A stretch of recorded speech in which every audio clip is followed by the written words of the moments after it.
we create immediate reactions in people's brains. Sometimes they're not even aware of, but the brain senses it and the brain responds. And that's where we either get engagement from people and positive reactions, or we get negative reactions and disengagement. So you might imagine, if you want to have influence on someone, if you want to help someone, if you want to lead someone in any way, it's going to be great for you to know the primary drivers in the human brain, things that pretty naturally, pretty consistently make people draw towards you or move away from you. And when you know these fundamental facts about the human brain, you can really have more control over the way you're coming across and the way people are relating to you. Of course, I'm sharing this with you not so you can have control and be manipulative. I'm sharing this with you so that you can really create the impact that you want, really help people like you want to, and really move yourself and others and the world forward like you want to. Especially when you're in a leadership role.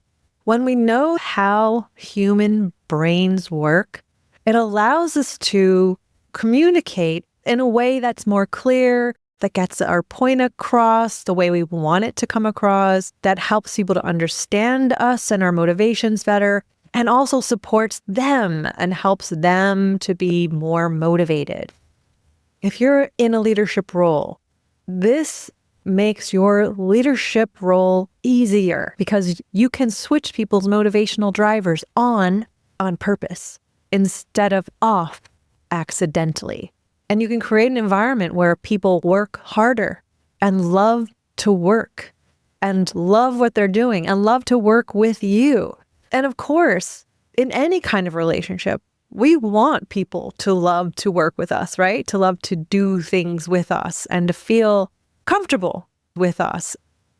Aside from benefiting how you affect others and how others relate to you, when you know the primary drivers in the human brain, it benefits your own performance because you can identify when you're acting and thinking in ways that hold yourself back. And you can figure out how to shift your actions and thoughts to motivate yourself and unleash your own great work. So if you're interested in this, that's what we'll be talking about in this episode. Stick with me. This is Lucy Gable, integrative leadership coach and trainer, author, speaker, and professor at the George Washington University School of Medicine grad program. And this is my podcast, Leadership, Life, Health, and Happiness. Neuroscience has found that our most deeply rooted motivation is in our primitive brain, designed to approach safety and reward and avoid threats and danger. It's called the approach, avoid, response. Far back in the past, when our main purpose of life was to survive, to move towards things that provided safety and the ability to keep living, the ability to safely sleep and reproduce, and move away from things that would basically kill us. Well, research finds that these mechanisms are still hardwired in our brain and body. Behind the scenes, our brains are constantly deciding, is this safe or is it dangerous? And it happens fast, in about 1/5 of a second, often before we even realize it. Most leaders, in fact, most people, don't know how easy it is to give someone a threat response. Because this has worked so well for our survival, it's so important to us as humans. Our brains are wired to be more sensitive to threats than rewards. It's impressive. Think about it. In 1/5 of a second, your brain can sense whether something seems threatening and what happens next. It shifts into fight, flight, freeze mode to get ready to fight, run, do whatever it takes for survival. Energy moves out of the frontal lobe, the seat of your executive functioning in your brain, to the more primitive parts of your brain that are positioned to save your life and do it fast. This makes it harder to think clearly, harder to remember, harder to solve problems, and harder to work well with others. There are a number of primitive motivational drivers that set off the approach avoid response. The Neuroleadership Institute finds that there are 5. And I'm going to speak about one today, and that is the status driver. STATUS, status. As you might imagine, status is about your relative importance to others. Neuroscience finds status is so important to humans that a perceived threat to your status activates similar brain networks as a threat to your life. Why?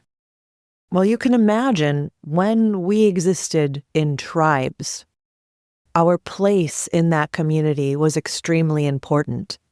We depended on each other, the people of our tribes, much, much more in the far past.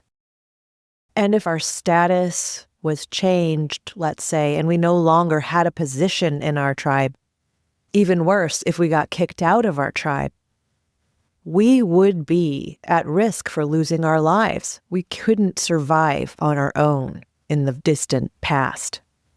So that has become an ingrained, deeply rooted motivational driver in humans' brains, and it still is today.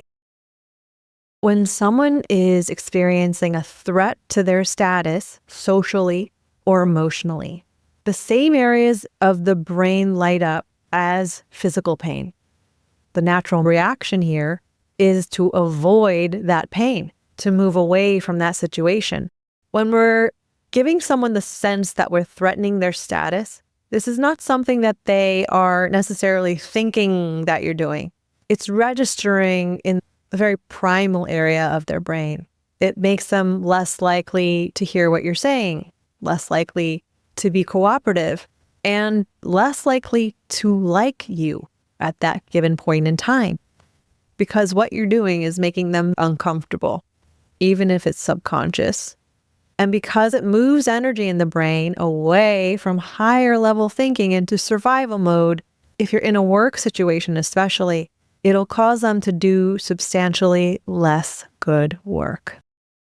There's some great ways to avoid activating the status threat and keep the other person out of threat mode, turning down the threat reaction and turning up the approach response, or as I like to call it, the safe response, where the brain stays calm and remains curious and wanting to engage, wanting to have discussion, wanting to listen, to be open-minded, collaborative, creative and innovative, confident, willing to take on difficult tasks, and comfortable being honest with you.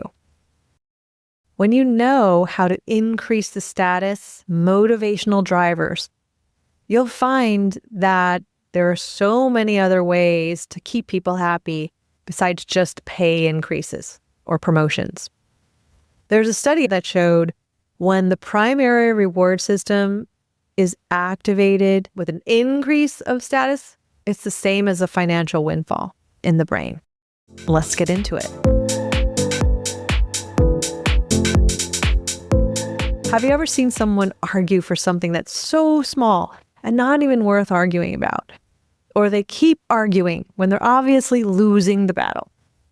That's when people are feeling a status threat and they're trying to keep their status relative to the person they're arguing with. And research finds that in most people, unsolicited advice can create a similar response in their brain to hearing fast footsteps behind them at night, like a fear response. For that reason, unsolicited advice usually doesn't work as well as you intended because it registers as a status threat in the brain.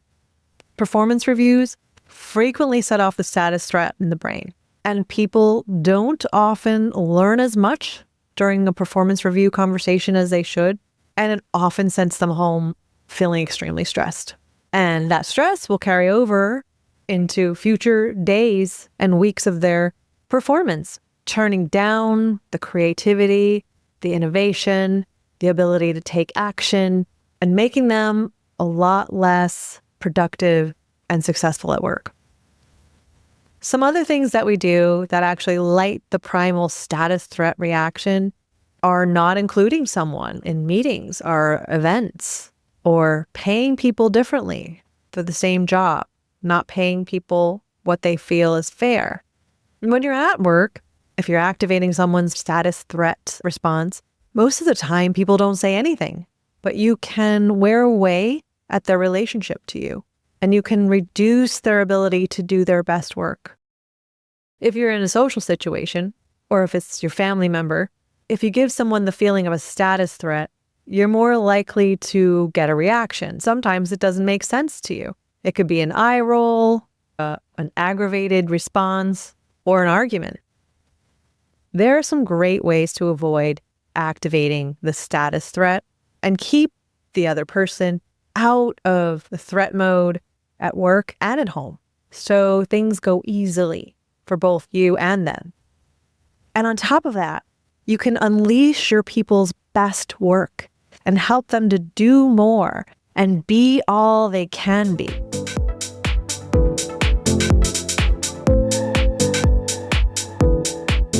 Research by Harvard Business Review found the ratio of positive comments to negative comments made a huge difference in the success of a team. The highest performing teams when it came to financial performance, customer satisfaction, and 360-degree feedback were those that experienced nearly 6 positive comments for every negative one. What that means is the teams that performed the best had at least 5 to 6 positive interactions for every 1 negative. Now, this may seem excessive, but it is an example of how the threat response in our brain is so strong that it makes negative interactions have far bigger and longer lasting impressions than anything else. So much so that you've got to drown them in the opposite. And when we're talking about positive interactions, that means it could be a compliment, it could be positive feedback, it could be feel-good conversations. It is such a strong motivator. It can actually reduce the need for promotions and pay raises. And giving positive feedback doesn't mean that you're being toxically positive or that you're always saying silly, nice things. What you're doing is you're finding what someone is truly doing right, things that you truly appreciate, and you're telling people about it. What that does is it motivates people to continue what they're doing right. It gives people a sense that they have value to you and the company, and that creates loyalty to you and their job. If you can give positive feedback in front of others, it's an even bigger status boost in the brain. And finally, you want to give positive feedback even when you're giving negative feedback. Do you ever do this? It's called the sandwich technique. We're turning down the threat reaction and we're adding status elevation. But the sandwich technique is not saying something like, you did great, but you also did some things wrong. We don't want to get into the habit of doing that because we don't want people getting used to hearing negative with positive. Because when you start to say something positive, they're just going to be waiting for the negative. So there are specific ways to sandwich something negative in between 2 positives or more than 2 positives. And if you don't know about it, ask me about it. I might do a future podcast episode on it. On the very most basic level, it just goes back to what I said before, which is be honest and give true, positive, relevant statements to someone about what they're doing and how they're doing it. Another way to avoid the status threat is to be a coach instead of a teacher or a boss. Coaching is a lot about asking questions instead of just immediately giving advice. When we ask people questions, it does a number of things. But very first is it makes sure that you don't step in and start giving people advice that they don't need, which people can be very turned off by. It allows you to understand exactly where they are in their process or in their knowledge or learning so that you can address it from where they are instead of offering them useless information. And that makes people appreciate what you have to say, right? But asking questions also opens people's mind up to learning. It turns a variety of neurons on in their brain so that a variety of brain areas have to process and make connections, and that helps them to remember more. And it also takes them out of threat mode and puts them into conversation mode. So once again, we're removing the status threat from our conversations, and instead we're swapping it with status elevation.